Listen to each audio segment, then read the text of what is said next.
ملتا ہے کہ اس کو اس گناہ کا چسکا لگ جاتا ہے. وہ زنا کرتا ہے یہ سوچ کے کہ صرف ایک دفعہ کروں گا، لیکن یہ ہمیشہ سوچ سوچ کے کرتا رہتا ہے اور اسی حال میں اس کی موت آ جاتی ہے. زانیوں میں مرتا ہے وہ.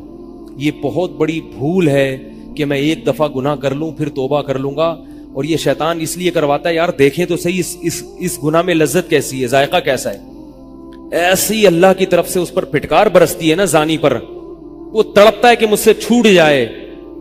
کسی کو اللہ توفیق دے دیتے ہیں، لیکن عام طور پر کیا ہوتا ہے، گیا بس. اتنا مشکل ہوتا ہے پھر اس کو اس دلدل سے نکلنا. اللہ کہتے ہیں اب گند میں منہ مارا ہے، گند میں رہو. اب گند کھایا ہے نا، اب گند کھایا تو اب گند میں رہو. پھر گندگی میں اس کو مزہ آتا ہے پھر وہ. اس لیے اللہ کا واسطہ جن لوگوں سے زنا نہیں ہوا، اللہ کا واسطہ کبھی بھی اس گناہ کے قریب مت پھٹکو. اللہ نے یہ نہیں کہا کہ زنا مت کرو، اللہ نے کہا ولا تقربوا الزنا، زنا کے قریب مت جاؤ. قریب کیسے قریب جاتا ہے انسان؟ آپ کے گھر میں کوئی رشتہ دار جوان لڑکی آ گئی ہے یونیورسٹی کی، کالج کی، آپ گھر سے باہر نکل جاؤ. بعض دفعہ ایسا ہوتا ہے، لوگ مجھے بتاتے ہیں کہ کوئی میری رشتہ دار خاتون آئی، جوان تھی، کزن تھی، گھر میں تھا، وہ اکیلی تھی، وہ آ گئی تو میری بڑی عجیب کنڈیشن ہو گئی، میں بہت پریشان ہو گیا، بہت مشکل سے بچا. میں ان سے کہتا ہوں آپ گھر سے نکلے کیوں نہیں؟ یہ تو آپ قریب تو چلے گئے نا. جب ایک جوان لڑکی آپ کے گھر میں آئی ہے، آپ کو اس وقت گھر میں نہیں ہونا چاہیے، نکل جاؤ وہاں سے. ایسے دور بھاگو زنا سے، اتنا دور بھاگو. انبیاء ایسا ہی کرتے تھے، تبھی تو بچتے تھے. وہ جتنے بزرگان دین گزرے ہیں وہ یہ نہیں کہ زنا نہیں کیا، وہ ہمیشہ زنا سے دور بھاگے. ہمارے استاذ نے ایک واقعہ سنایا تھا ہمیں، کتابوں میں یہ واقعہ لکھا ہے کہ ایک طالب علم تھا، پرانے وقتوں کی بات ہے، رات کو مسجد میں چراغ لے کے مطالعہ کر رہا تھا. پہلے زمانے میں لائٹ وائٹ تو نہیں ہوتی تھی، گاڑیوں کے سفر نہیں تھے، اونٹوں کے سفر تھے، تو مسافر لوگ بعض دفعہ آ کے مسجدوں میں ٹھہرتے تھے. تو اس نے دیکھا کہ ایک جوان لڑکی ہے، پردے میں ہے لیکن خوبصورت جوان لڑکی. وہ آئی اور اس سے کہنے لگی کہ میں راستہ بھٹک گئی ہوں، مجھے ایک رات مسجد میں گزارنے دے دو. واقعی یعنی صحیح تھی، وہ اسی طرح ہوا تو کہیں بھٹک گئی تھی. شہر میں بھی بعض دفعہ لوگ بھول جاتے تھے نا کہ راستہ بھٹک جاتے تھے. اب یہ پریشان تھا کہ میں اس کو رات کو اگر پناہ دیتا ہوں تو مجھے شیطان برگلائے گا، اور اس لڑکی کو اگر میں پناہ نہیں دیتا تو یہ کہاں جائے گی رات کو، کوئی اور اس کی عزت سے کھیلے گا. تو اس نے بہرحال اس کو ٹھکانہ دے دیا، اس کو کہا کہ آپ ادھر اس طرف جا کے سو جائیں. نتیجہ کیا نکلا ہے کہ وہ لڑکی اس کو دیکھ رہی تھی، یہ کرتا کیا ہے، اس کو بھی اپنی عزت کا ڈر تھا نا کہ کہیں یہ دست درازی نہ کرے. تو یہ نوجوان جس چراغ میں مطالعہ کر رہا تھا، مطالعہ کرتے کرتے اس کی آگ میں اپنی انگلی لے کے جاتا اور اس کو جلاتا. جیسے ہی وہ جلنے لگتی تو اس انگلی کو واپس کھینچ لیتا، ایک دم تپش آگ لگتی نا، واپس کھینچتا. پھر تھوڑی دیر بعد یہ انگلی اس میں لے کے جاتا، پھر واپس کھینچتا. پوری رات یہ کرتا رہا ہے اور اپنی انگلی کو جلاتا رہا ہے. صبح جیسے ہی ہوئی ہے، اس نے فوراً، صبح صادق ہوئی نا فجر کی اذان کا وقت، اس نے فوراً اس لڑکی سے کہا یہاں سے چلی جاؤ، فوراً یہاں سے فوراً چلی جاؤ. اس نے کہا اللہ کی قسم اس وقت تک نہیں جاؤں گی جب تک تم یہ معاجرہ نہیں بتاؤ گے، یہ رات تم نے کیا ہے. تو کہنے لگا یہ میرا اور اللہ کا معاملہ ہے، میں تمہیں نہیں بتا سکتا. اس نے پھر اللہ کا واسطہ دے کے کہا، اس نے کہا میں جاؤں گی نہیں یہاں سے جب تک بتاؤ گے نہیں. اس نے کہا شیطان مجھے ورغلا رہا تھا کہ ایک جوان لڑکی ہے، اجنبی ہے، کوئی دیکھنے والا نہیں ہے، کوئی دیکھنے والا نہیں ہے، تو زنا کر لو اس سے، کوئی دیکھنے والا نہیں ہے.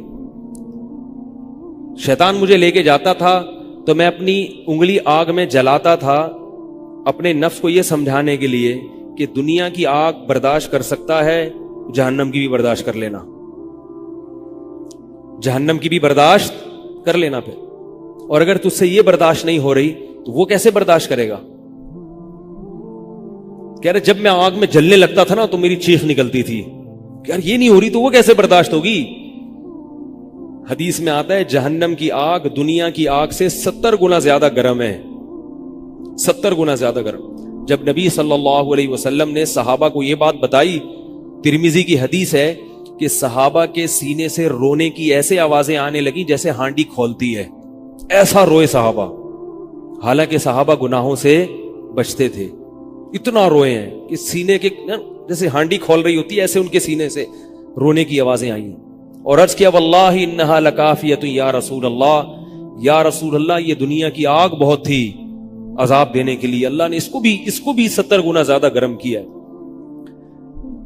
تو اس نے کہا کہ میرے دل میں گناہ کا خیال آتا تھا، میں کیا کرتا تھا، اپنے آپ کو جلاتا تھا جب چیخ نکلنے لگتی، تو اس طرح پوری رات میں نے اپنے نفس کو روکا ہے گناہ سے۔ تو تقوی کی برکات ہوتی ہیں۔ اس لڑکی نے کہا، اب گھر میں جا کے اپنے والد سے کہا کہ میں اگر نکاح کروں گی تو صرف کس سے کروں گی، اس نوجوان سے، عفیف اور پاک دامن ہے۔ تو کتابوں میں لکھا ہے کہ اس کے باپ نے اس کا نکاح دیکھو حرام سے بچایا، اللہ نے حلال طریقہ رکھ دیا۔ تو جو بھی زنا سے بچتا ہے نا، یاد رکھو جیسے زنا کرنے کا عذاب بہت سخت ہے، ایسے ہی کسی کو زنا کا موقع ملے اور وہ بچ نکلے، اس کا ثواب بھی بہت زیادہ ہے۔ تاریخ میں جن ہستیوں کو بھی زنا کا موقع ملا اور انہیں نے موقع ملنے کے باوجود زنا نہیں کیا، ان کو اللہ نے دنیا میں بھی بہت نوازا ہے۔ میں اکثر ایک واقعہ سناتا ہوں، ہمارے ایک دوست ہیں امریکہ میں، بلکہ امریکہ سے بھی ایک دور علاقہ ہے، اس کا جگہ کا نام میں بھول گیا۔ انہوں نے میرا یہ بیان سن کے مجھ سے ملنے کے لیے آئے تھے، وہ مجھے پہچان گئے یہ بیان سن کے، ممکن ہے یہ بھی میرا یہ بیان سنے وہ۔ یہ میرے والد صاحب کا واقعہ ہے۔ میرے والد صاحب جب امریکہ گئے، کنوارے تھے اس وقت، میرے والد صاحب بہت ہینڈسم تھے، خوبصورت تھے، اور اتنا چوڑا تو ان کا سینہ تھا اور ایسی چوڑی چوڑی کلائیاں تھیں، بہت ماشاءاللہ اللہ نے ان کو مردانہ وجاہت دی تھی، اور آواز ایسی تھی جیسے ببر شیر ہوتا ہے، بہت ہی خوبصورت آواز تھی، بڑی زبردست پرسنالٹی تھی۔ آپ جائیں ابھی ہمارے محلے میں جا کے لوگوں سے پوچھیں کیا خوبصورت پرسنالٹی تھی والد صاحب کی ہمارے۔ جب انتقال ہوا ہے نا میرے والد صاحب کا، تو پورا محلہ رو رہا تھا، پورا محلہ۔ مسجد کے امام صاحب جب بھی جنازے کا اعلان کرتے تھے نا تو روتے نہیں تھے، ہزاروں میتوں کا اعلان کیے تھے۔ میرے والد صاحب کا جب مسجد کے امام صاحب اعلان کر رہے تھے، 3 دفعہ اعلان کیا، تینوں دفعہ روئے ہیں، اتنی لوگوں کو ان سے محبت تھی۔ تو یہ کیسے ہو گئی، یہ کیسے ہو گئی؟ کیوں اللہ نے ان کی محبت لوگوں کے دلوں میں رکھ دی، اور کیوں اللہ نے ان کو اتنا نوازا؟ والد صاحب نیوی میں تھے، امریکہ جب فرسٹ ٹائم جہاز گیا ہے، کنوارے تھے اس وقت، تو کنوارا لڑکا پاکستانی یا انڈین ہو، پہلی دفعہ امریکہ جائے، وہ بھی کنوارا، کوئی روکنے ٹوکنے والا نہ ہو، اور گناہ کی دعوت ملے، بچنا کتنا مشکل ہے۔ تو والد صاحب، یہ میں نے والد صاحب سے براہ راست نہیں سنا، میں ایسی باتیں والد صاحب نہیں کرتے تھے، کسی ذریعے سے سنا میں نے کہ تمہارے والد صاحب نے یہ واقعہ ہمیں سنایا، کسی نے مجھے بتایا۔ کہتے ہیں کہ جب وہ گئے تو ایک خوبصورت انگریز لڑکی آئی اور ان کو گناہ کی دعوت دی۔ اب ایک دم پہلی دفعہ کسی پاکستانی نے یہ چیز منظر دیکھا ہو، ٹھیک ہے نا، امریکہ کا ایک منظر ہوتا ہے نا، اب تو لوگ موویز میں اتنا دیکھ چکے ہوتے ہیں نا، اس وقت تو ڈرامے فلمیں بھی نہیں ہوتی تھی، موویز بھی نہیں ہوتی تھی، وہ تو پہلی دفعہ ہی دیکھا تھا یہ ایسا منظر۔ تو وہ گھسیٹ کے لے گئی اپنے گھر۔ جب یہ کہیں گھر پہ گیا ہوں نا تو مجھ پہ اللہ کا خوف آ گیا، میں نے کہا یہ کیا کر رہا ہوں میں۔ وہاں جا کے واپس بھاگے ہیں۔ ادھر پہنچنے کے بعد وہ عورت غصہ ہو رہی تھی کہ اگر تم نے یہ کام کرنا نہیں تھا تو میرے ساتھ آئے کیوں میرا خرچہ کرایا، تم نے کیوں خرچہ کرایا میرا؟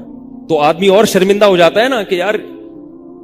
تو والد صاحب کہتے ہیں کہ میرے دل میں خیال آیا کہ میں نے زندگی میں کبھی یہ گناہ نہیں کیا، اور میں یہاں پہلی دفعہ آیا ہوں، اگر میں اس گناہ میں پڑ گیا اللہ کی نظر مجھ سے ہٹ جائے گی۔ واپس بھاگے۔ بڑا مشکل ہوتا ہے ایسے موقع پہ۔ اس وقت ان کی عمر ہوگی 22 یا 23 سال، زیادہ سے زیادہ 24 سال ہوگی، تو بھاگے ہیں واپس۔ تو والد صاحب کہتے تھے، جنہوں نے مجھے یہ واقعہ سنایا، کہ مجھے کہنے لگے کہ تمہارے والد صاحب کہتے تھے کہ اس کے بعد میری زندگی میں کیا آیا ہے؟ انقلاب۔ پھر اللہ نے قرآن کی تلاوت کی توفیق دی، حفظ قرآن تھا، بھول چکے تھے، روزانہ ایک قرآن پڑھنے کا معمول بنا پھر، تاکہ قرآن دوبارہ یاد ہو جائے۔ جہاز پہ 3 سال امامت کی، داڑھی بڑی رکھ لی ماشاءاللہ، اور پھر اتنی عزت اللہ نے ان کو دی۔ اللہ نے ان کے، ہمارے سب بھائی ماشاءاللہ داڑھی والے ہیں، سب بہنیں شرعی پردہ کرتی ہیں، سب بھابیاں پردہ کرتی ہیں۔ گھر میں کیا آ گیا پورا، حالانکہ اس وقت شادی نہیں ہوئی تھی، لیکن یہ اثرات کہاں منتقل ہوئے ہیں؟ خاندان میں پورے۔ پورے خاندان میں منتقل ہو گئے نا. انتقال ہوا تو جنازہ میں نے پڑھایا والد صاحب کا. اگر اللہ نہ کرے اس برائی میں پڑ جاتے, ہمیں پتا چلتا کہ ہمارا باپ ایسا ہے, تو ہم ایسے ہوتے. ویسے تو ابھی بھی کوئی اتنے نیک نہیں ہے, لیکن گیٹ اپ تو ہے نا. گیٹ اپ تو اللہ نے مولویوں والا دے دیا نا, تھوڑے تھوڑے تو دیکھنے کی حد تک تو نیک بنا دیا نا. ایسے نہیں ہوتے ہم.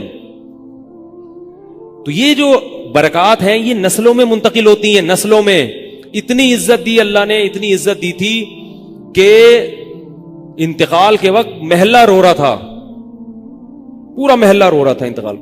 اور بہت سے لوگوں نے والد صاحب کی قبر کے پاس نہ جگہ گھیر لی تھی کہ ہم یہاں دفن ہوں گے. حالانکہ مسجد کے امام نہیں تھے, کچھ بھی نہیں, کوئی ایسی شخصیت نہیں تھے کہ وہ کوئی مقتدی اور رہبر سمجھے جاتے ہو. تہجد کا معمول تھا, تلاوت کا معمول تھا. اور میں نے خود بھی کئی دفعہ نوٹ کیا, ایسا لگتا تھا ان کے منہ سے خوشبو آتی ہے, ایسا محسوس ہوتا تھا. ایسا اللہ نے, کیونکہ تلاوت بہت زیادہ کرتے تھے. جب انتقال ہوا ہے نا جس دن, اس دن بھی آدھا گھنٹہ تلاوت کر کے اٹھے. گھر میں ان کا معمول تھا, گھر میں آنے کے بعد آفس سے جب گھر میں آتے تھے نا, سب سے پہلے نہا کے, عجیب ان کے معمول تھے, نہاتے لازمی تھے روزانہ. اور چونکہ فوجی تھے نا, تو فوجیوں کی جو ایک روٹین ہوتی ہے نا, وہ تبدیل نہیں ہوتی. اب جب فوج میں تھے تو گرم پانی سے نہانے کی عادت تھی, تو جون میں بھی گرم سے ہی نہاتے تھے. ہم کہتے, اب والد صاحب سے کہتے گرمی ہو رہی ہے, لیکن وہ ایک روٹین ہوتی ہے نا فوجیوں کی. بس وہ آنا ہے, دھوتی پہنی, غسل خانے میں چلے گئے, پانی گرم پہلے کیا, اپنا کام سارا خود کرنا, کسی سے کام ہی نہیں لیتے تھے. اور وہ 2 منٹ کے اندر ایسے پھرتی سے نہاتے تھے. ہم حیران, یہ کیسے نہاتے ہیں اتنی دیر میں؟ کہتے میں صابن سے باقاعدہ تسلی سے نہایا ہوں. اتنی جلدی پھرتی میں کام کرتے تھے. آتے ہی تلاوت کرنی, اور تلاوت اونچی آواز میں کرتے تھے. پورے گھر میں والد صاحب کی تلاوت کی آواز آتی تھی. مجھ سے غلطی یہ ہوئی کہ انتقال سے چند دن پہلے میں ان کی تلاوت سن رہا تھا, تو میرا دل چاہا میں اس کو ریکارڈ, اس وقت ریکارڈنگ کا اتنا زیادہ نہیں ہوتا تھا, میں نے کہا اس کو میں ریکارڈ کر لوں, لیکن وہ ریکارڈ میں نہیں کر سکا. میں نے کہا چلو بعد میں کر لوں گا, اور ان کا انتقال ہی ہو گیا. تو تلاوت اونچی آواز سے ٹوپی اتار کے تلاوت کرتے تھے. تو جس دن انتقال ہوا ہے, اور اللہ سے کہتے تھے کہ اللہ کسی کا محتاج نہ بنانا, ساری زندگی کسی سے خدمت نہیں لی, صرف جو ہے نا کمر دبواتے تھے بیٹوں سے اپنے. تو مجھ سے بھی دباتے تھے, میرا یہ انگوٹھا بڑا مضبوط ہو گیا ہے. وہ کمر پہ نا ان کے یہ ایسے مالش کر کے, ایسے کمر پہ میں مالش کرتا تھا والد صاحب کی, یہ تیل لگا کے نا ادھر, تو میرے انگوٹھے میں بڑی طاقت پیدا ہو گئی تھی. تو مجھے کہتے تھے یار تم ہو باریک سے, میرے باقی بھائی ذرا, لیکن یار تمہارے ہاتھ میں بڑی طاقت ہے. تو میں کہتا تھا کہ یہ میرے ہاتھ میں طاقت نہیں ہے, یہ مالش کر کے نا یہ انگوٹھا بہت مضبوط ہو گیا ہے. تو کیا تھا, تلاوت کی انتقال سے پہلے, اور بار بار دعا کیا کرتے تھے کہ اللہ بستر پہ لیٹوں نہیں. زندگی میں ہم نے کبھی نہیں دیکھا والد صاحب بستر پہ لیٹے ہوں, یعنی بیمار ہو کے لیٹے ہوں. اپنا سارا کام پھرتیلے پن سے کوئی بالکل. تو وہی ہوا, موت کے وقت بھی ایسا ہی ہوا. آئے ہیں, تلاوت کی ہے, پھر اس کے بعد گئے عشاء کی نماز پڑھنے, صف میں بیٹھے ہوئے تھے کہ گر گئے. صف سے اٹھا کے ان کو ہاسپٹل لے کر گئے ہیں, نماز کی اقامت ہو رہی ہے, اور وہیں اٹیک ہوا, اور وہی ان کا قبر کا سفر تھا. کتنی اچھی موت دی اللہ تعالیٰ نے کہ ایک دن کیا ہوا, بارش میں بھیگتے بھیگتے آئے ہیں گھر میں, اور فوراً نماز کے لیے گئے. تو والدہ نے کہا کہ بھائی ابھی بارش ہو رہی ہے. انہوں نے کہا اللہ بولے گا آفس سے یہاں تک پہنچ گئے, اور اب یہاں سے مسجد تک نہیں جا رہے, اللہ کو بھی منہ دکھانا ہے. ایسے نماز کے پابند. سعودی عرب میں جب عمان میں ان کی جاب تھی, کئی گھنٹے کا گرمیوں کا روزہ ہوتا تھا, لوگ چھوڑ دیتے تھے. والد صاحب کہتے تھے مر جاؤں گا, رمضان کا روزہ نہیں چھوڑوں گا, کچھ بھی ہو جائے رمضان کا روزہ کیسے چھوڑوں. تراویح کبھی نہیں چھوٹتی تھی, رمضان کا روزہ کبھی نہیں چھوٹتا تھا. میں یہ نہیں کہہ رہا کہ کوئی برائی تھی نہیں ان میں, ایسی کسی کی تعریف کرنا غلط ہے, مگر اللہ نے مجموعی لحاظ سے ان میں بڑی صفات رکھی تھیں. یہ صفات کیسے پیدا ہوئیں؟ اللہ نے ایک برائی سے بچنے کی توفیق دے دی. تو میں نے یہ تو اسی میں ان کی موت واقع ہوئی ہے. اور رات کو 12 بجے انتقال ہوا. ان کے سارے کام ایسے ہوتے تھے, موٹے موٹے کام, اور چپکے چپکے. شو بازی کا بالکل بھی شوق نہیں تھا ان کو. حج, ہمارے محلے سے جب کوئی حج کرنے جاتا تھا نا, 6 مہینے پہلے اعلان ہوتا تھا فلاں صاحب حج پہ جا رہے ہیں. لوگ پہلے سے آ کے نا ان سے دم کروانا. اب تو لوگ بہت حج پہ جاتے ہیں, اس وقت یہ 25 سال پرانی بات کر رہا ہوں میں, اس وقت حاجی کی بڑی ویلی ہوتی تھی. حج پہ جو جانے والا ہوتا تھا نا, لوگ اس سے پہلے سے ماشاءاللہ حج پہ جا رہے ہیں. ہمارے امام صاحب پوری رننگ کمنٹری شروع کرتے تھے اسپیکر پہ. اب وہ حج پہ جانے والے ہیں, اب ان کا نام آ گیا ہے. جنازے کی بھی رننگ کمنٹری ہوتی ہے ہمارے محلے میں, اللہ امام صاحب کی مغفرت فرمائے, انتقال ہو گیا ان کا بھی. اس کو لوگ کہتے تھے یہ رننگ کمنٹری شروع کر دیتے ہیں. جنازے کی چارپائی اٹھ چکی ہے, تمام حضرات سے گزارش ہے کہ جنازہ گاہ میں پہنچ جائیں. اب جنازہ گھر سے نکل چکا ہے, میت کو غسل دیا جا چکا ہے, عیدی سینٹر سے لاش گھر میں آ چکی ہے. پوری نا کمنٹری ہوتی تھی. تو وہ جنازے کی بھی کمنٹری, اور اگر کوئی بیمار ہوتا تھا محلے کا تو اس کی بھی کمنٹری. آغا خان میں داخل ہیں, ان کے پتے میں ڈاکٹر نے پتھری بتائی ہے. غفار بھائی کے تمام حضرات سے گزارش, دعا کی گزارش ہے کہ اللہ ان کو شفائے کامل عاجل عطا فرمائے. پورا محلہ دعا کر رہا تھا, اللہ غفار بھائی کے پتے کی پتھری نکال دے. ٹھیک ہے, وہ چونکہ سیاسی تھے, جمعیت کے تھے, تو وہ پوری